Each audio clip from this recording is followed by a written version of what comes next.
जय हिंद।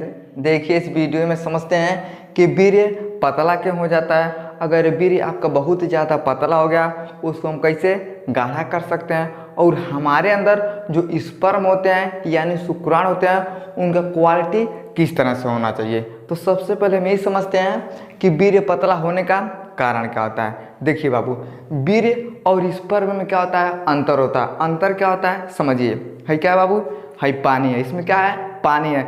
पानी को हम क्या कर रहे हैं, देख रहे हैं, लेकिन पानी के अंदर जो बैक्टीरिया है उसको हम क्या कर रहे हैं, नहीं देख पा रहे हैं। उसी तरह से वीर्य और शुक्राणु में अंतर होता है। देखिए जब वीर्य गिरता है ना, अपनी आंखों से हम क्या करते हैं, देखते हैं, सफ़ेद सफ़ेद क्या होता है, उसका कलर होता है, उसे हम क्या कहते हैं, तो वीर्य कहते हैं। लेकिन उसके अंदर जो शुक्राणु होते हैं उन्हें हम नहीं देख पाते हैं। तो जिस तरह से पानी को हम देखते हैं, पानी के अंदर बैक्टीरिया को नहीं देख पाते हैं, उसी तरह से वीर्य को हम देखते हैं लेकिन वीर्य के अंदर स्पर्म को हम नहीं देख पाते हैं। तो इन दोनों में क्या होता है, एक बहुत बड़ा अंतर होता है। लेकिन हम ये समझते हैं कि वीर्य पतला हो जाता है। अब देखिएगा वीर्य क्या हो जाएगा, पानी जैसा पतला हो जाएगा।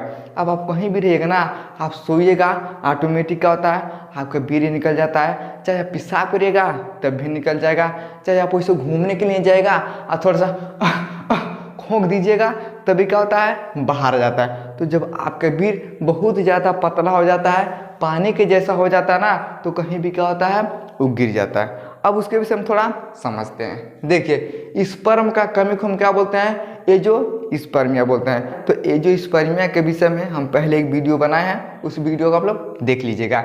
देखिए इसमें होता क्या है समझिए। अब मान लीजिए बाबू क्या है, ये आपका टेस्टिस हो गया।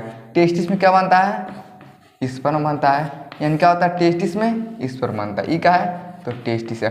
अब देखिएगा स्पर्म तो आपका बनेगा लेकिन ये कोराबा नहीं करेगा, लैब तरीके ये कोई इसमें शुक्राणु रहबा नहीं करेगा। तो जब आपका शुक्राणु का जो संख्या होता है वो क्या हो जाता है, 0 हो जाता है। उससे हम क्या बोलते हैं, तो एंजियोस्पर्मिया बोलते हैं। तो वही कह रहा है कि देखिए स्पर्म का जब कमी हो जाता है, आपके अंदर शुक्राणु नहीं रहते हैं, स्पर्म नहीं होता है, उससे हम क्या बोलते हैं, एंजियोस्पर्मिया बोलते हैं।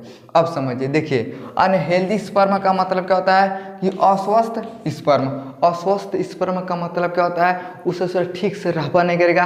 कोनो हथवा रहेगा, कोनो पूछिया रहेगा, तो कोनो मुँह पर रहेगा, उससे हम क्या बोलते हैं, अस्वस्थ बोलते हैं। देखिए उसे हम अनहेल्दी भी बोलते हैं। समझिए जैसे मान लीजिए आपका जो वीर्य का, मान लीजिए वीर्य का अगर गुणवत्ता है, क्या बाबू, गुणवत्ता अगर 4 से 5 ml में होता है, लेकिन आपके अंदर का है 1 ml 2 ml है। अब एक चीज़ बताइए, 4 ml 5 ml रहेगा तब जाके बच्चा आसानी से पैदा होता है। लेकिन जब अनहेल्दी रहेगा, अस्वस्थ रहेगा, आपके अंदर 1 ml रहेगा, 2 ml रहेगा, तो जब इतना कम स्पर्म आपके अंदर रहेगा तो बच्चा नहीं पैदा कर सकते हैं। तो उससे हम बोलते हैं कि जो हमारा स्पर्म है, जो शुक्राणु से पूरा अस्वस्थ है। समझ में आ गया। अब हम ये समझते हैं कि कमी क्या होता है। देखिए बाबू, देखिए स्पर्म का जो सिर होता है ना, इसमें कमी हो जाता है, या सिर क्या होता है, उसका मुड़ जाता है। समझिए अब ये क्या है सिर है। अब देखिए अगर स्पर्म हमारा है बढ़िया से सर रहेगा और नीक से पूंछ रहेगा तब तो ठीक है, लेकिन कमी क्या हो जाता है, देखिए सिर का कमी पता चलेगा, है पोछिए पर रहेगा, उसका कपड़ा नहीं रहेगा, या देखिए ऐसे मुड़ जाता है। देखिए सिर का मुड़ जाना, है सोच नहीं रहेगा, ऐसे बकु ऐसे टेढ़ हो जाएगा। अब जब मुड़िए टेढ़ है तो देखबा नहीं करेगा। समझिए अब मान लीजिए आपको जाना 1 किलोमीटर लंबे, अब मुड़ी हिहर है, आप ऐसे चलिएगा, टेढ़े चलिएगा तो जाने में आपके लिए समस्या हो जाएगा। उसी तरह से जब सिर इसका मुड़ जाता है, ऐसे टेढ़ हो जाता है ना, इसे घूम घूम घूम घूम ऐसे रहता है, शुद्ध से बेचारा गति नहीं कर पाता है। तो क्या होता है, देखिए सिर का कमी हो जाता है, या सिर क्या होता है, उसका मुड़ जाता है। अगर ये कमी है तब भी क्या होता है, अनहेल्दी होता है। अब देखिए लंबा पूंछ होना, देखिए है मुँहमा तो ठीक है लेकिन भाला लंबा का पूंछ गया, जैसे रास्ता से आप जहाज चलाएगा, तो जब बहुत ज़्यादा लंबा पूंछ हो जाता है तभी जो आपका स्पर्म होता है क्या होता है,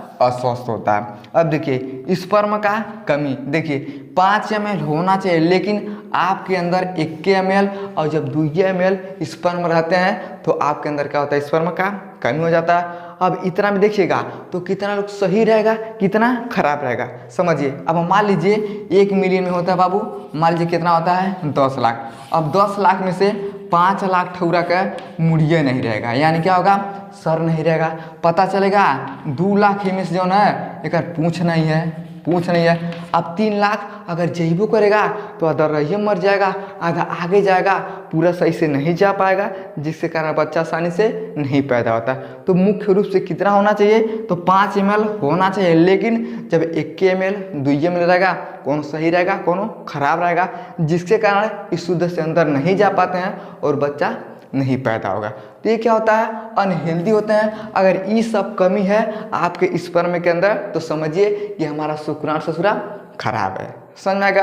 अब हम ये समझते हैं कि सही कितना रहेगा। समझिए, देखिए स्वस्थ स्पर्म में क्या होता है, देखिए शीर्ष का क्या होता है, ठीक होता है। देखिए ऐसा कपार है ना, एकदम क्या रहेगा, बड़ा मस्त का गोल का कपार रहेगा। यह कपड़ा जब आदमी पैदा होता है, देखिए कपड़ा क्या होता है, इसी तरह से कपार होता है। तो देखिए जब सिर ठीक होता है यानी कपार ठीक होना चाहिए। देखिए स्वस्थ पूंछ होना चाहिए।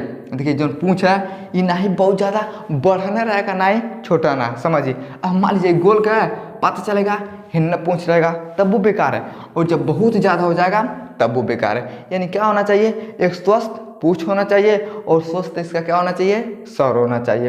अब देखिए लंबाई कितना होना चाहिए, तो 50 माइक्रोन का। अगर पूछता है तो पूरा लंबाई कितना होना चाहिए, तो 50 माइक्रोन का अगर इसका लंबाई होता है और सर ठीक होता है, पूंछ ठीक होता है और उसका मुड़ाव ठीक होता है, तब जो आपका स्पर्म होता है क्या होता है बाबू, ये स्वस्थ होता है। समझ में आएगा। अब इसका स्क्रीनशॉट लीजिए। अब हम ये समझते हैं कि अगर वीर्य बहुत ज़्यादा पतला हो गया है तो उसे कैसे हमें ठीक करना चाहिए। चलिए अब समझते हैं कि वीर्य अगर बहुत ज़्यादा पतला हो गया है तो उसे गाढ़ा कैसे करना चाहिए, उसके विषय में समझते हैं। देखिए क्या करना है आपको, श्वेत मूसली, ये क्या होता है बाबू, देखिए ये जड़ी बूटी होता है। इसका काम क्या होता है, देखिए जैसे आप इस जड़ी बूटी का सेवन करिएगा ना तो काम उत्तेजक गुणों को क्या करता है, बढ़ाता है, शुक्राणु की संख्या को बढ़ाता है। अब एक चीज़ बताइए, जब आपका शुक्राणु की संख्या बढ़ जाएगा ना तो आपके अंदर काम उत्तेजना बहुत ज़्यादा होने लगेगा। काम उत्तेजना का मतलब क्या होता है कि आपको सेक्स करने का भी मन क्या होगा, करने लगेगा। तो जब आप ये जड़ी बूटी का प्रयोग करते हैं तो आपके अंदर काम उत्तेजना का जो गुण है वो बढ़ने लगेगा। और कहाँ बढ़ेगा, तो आपका शुक्राणु का जो संख्या होता है बढ़ने लगता है। अब जैसे बढ़ेगा तो आपको भी सेक्स करने का इच्छा होगा। समझ में आएगा। अब देखिए अगला होता है शतावरी। देखिए ये क्या करता है, तो ये भी काम उत्तेजक होता है, शक्तिवर्धक, ऐंठन भूख को बढ़ाता है और इम्यूनिटी सिस्टम को क्या करता है, बढ़ाता है और खून को भी क्या करता है, साफ करता है। देखिए जैसे आप इस दवा का सेवन करेगा, काम उत्तेजक यानी आपके अंदर जो सेक्स हार्मोन्स होता है उसको बढ़ाने का काम करता है, शक्तिवर्धक आपके शरीर में शक्ति यानी बहुत ज़्यादा मजबूती लाएगा। देखिए आपके अंदर ऐंठन और भूख को बढ़ाता है। अब जैसे आप बहुत ज़्यादा खाइएगा तो देखिए सब कुछ ससुरा खाना पान पे है, आप जब खाइएगा नहीं तो चिड़ै ऐसा झुरा दिएगा। तो जब आप बहुत ज़्यादा खाइएगा, मीट मांस चाहे कुछ भी अगर आप खाते हैं तो जब आप खाइएगा तब बन आपके अंदर भैया शक्ति आएगा, और जब शक्ति आएगा तो सब कुछ ठीक रहता है। समझ में आ गया। और ये इम्यूनिटी सिस्टम को क्या करता है, बढ़ाता है। अगर आपका इम्यूनिटी सिस्टम मजबूत है तो आप संक्रमण से भी लड़ाई कर सकते हैं। और ये क्या करता है, खून को साफ करता है। और ये सब जब आपके अंदर से दूर हो जाएगा तो आप सेक्स करने में सक्षम हो जाएंगे। समझ में आ गया। अब देखिए अगला होता है कपिकच्छु। ये क्या होता है, ये तंत्रिका प्रजनन प्रणाली के लिए कार्य करता है, कामोच्च को बढ़ाता है और नपुंसकता का क्या करता है, इलाज करता है। देखिए जैसे आप इसका सेवन करिएगा तो तंत्रिका यानी तंत्रिका में प्रजनन के लिए यानी बच्चे को पैदा करने के लिए ये क्या करता है, काम करता है। और कैसे करेगा, देखिए आपके अंदर कामोच्च यानी क्या होता है, सेक्स करने का जो हार्मोन्स होता है उसको बढ़ाएगा। अब जैसे बढ़ाएगा ना तो अगर आपका वीर्य मान लीजिए पतला हो गया है तो जब पतला हो गया है आपके अंदर ठीक से वीर्य नहीं रहेगा, स्पर्म उसके अंदर नहीं रहेंगे तो पता चलेगा आप नपुंसक हो जाएगा। तो जैसे आप इसका सेवन करिएगा ना ये क्या करता है, नपुंसकता का इलाज करता है। कैसे करता है, जब इसको आप खाइएगा तो आपके अंदर जो वीर्य होगा वो मजबूत होगा और उसके अंदर जो शुक्राणु सब बनते हैं ये खूब मजबूत हो जाएंगे। तो जब मजबूत हो जाएंगे तो आप नपुंसकता से इलाज आपका हो जाएगा। समझ में आ गया। अब अगला होता है अश्वगंधा।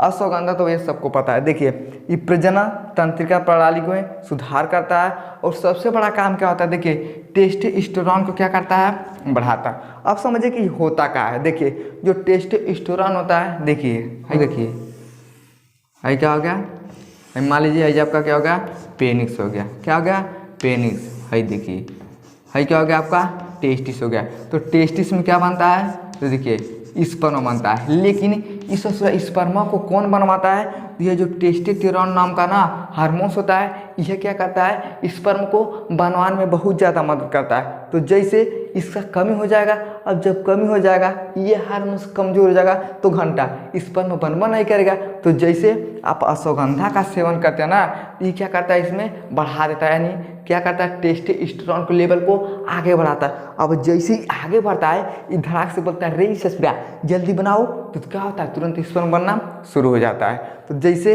आपके अंदर कमी हो जाता है, अश्वगंधा का सेवन करते हैं तो प्रजनन के लिए और टेस्टोस्टेरोन को लेवल को बढ़ाता है, जिससे कारण आपका स्पर्म होता है ये मजबूत होता है और ये वीर्य भी क्या होता है आपका मजबूत होता है। अब देखिए ये त्वचा अनिद्रा आर्थराइटिस जैसे बीमारियों के लिए भी क्या होता है, ये कारगर होता है। यानी आपका त्वचा है अगर बहुत ज़्यादा मुरझुलाइल है, सिकुड़ल है, आपको बहुत ज़्यादा अनिद्रा होता है, आर्थराइटिस जैसी बीमारियों के लिए भी क्या किया जाता है, तो अश्वगंधा का प्रयोग किया जाता है। समझ में आ गया।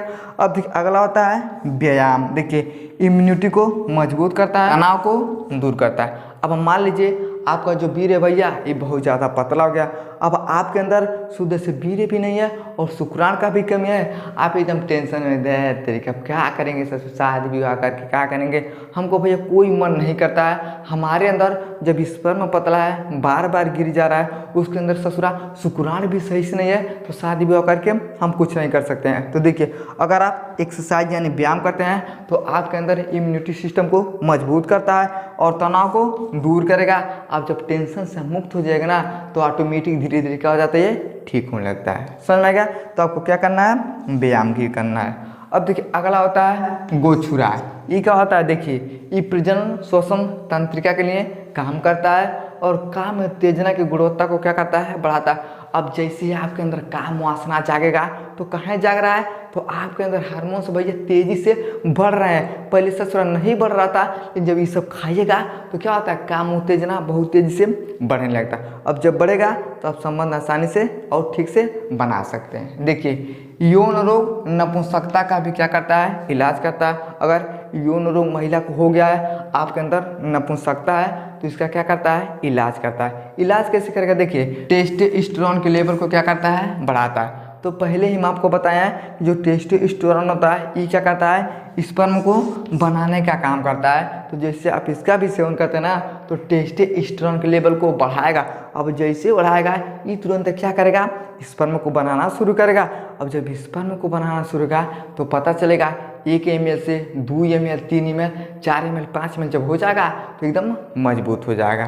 तो इसका काम होता है इसके लेवल को बढ़ाता है। लेकिन सबसे जरूरी क्या होता है, देखिए ELH हार्मोन्स होता है, ये क्या होता है, तो हमारे ब्रेन में देखिए इसका काम होता है स्पर्म को बनवाता है। यह संदेश भेजता है, रे जल्दी स्पर्म बनाओ, जल्दी स्पर्म बनाओ, तब मिलता है टेस्टोस्टेरोन को, ये क्या करता है, उसको बनाता है। तो जब इन सब का आप सेवन करते हैं, तो ELH हार्मोन्स में भी क्या होता है, हार्मोन्स में बदलाव होता है, जिसके कारण ये बहुत ज़्यादा संदेश देगा, जिसके कारण ये हार्मोन्स स्पर्म को बनाएगा। अब जब स्पर्म को बनाएगा, तो आपके अंदर जब स्पर्म का संख्या बढ़ने लगेगा, आपका शरीर एकदम स्वस्थ हो जाएगा और जो आपका वीर्य होता है, ये भी क्या हो जाएगा बाबू, गाढ़ा हो जाएगा। समझ में आएगा। और जब गाढ़ा हो जाएगा, तो आपका इम्यूनिटी सिस्टम और आप संबंध भी ठीक ठाक बना सकते हैं। समझ में आ गया। आई होप आपको समझ में आ गया होगा कि अगर वीर्य बहुत ज़्यादा पतला होता है तो कारण क्या होता है, और हमारे स्पर्म का संख्या कितना होना चाहिए और किस तरह से उसका आकार होना चाहिए। अगर हमको गाढ़ा करना है, तो इन सब का सेवन करना जरूरी होता है। समझ में आ गया। समझ में आ गया तो वीडियो को लाइक शेयर सब्सक्राइब जरूर करें। जय हिंद।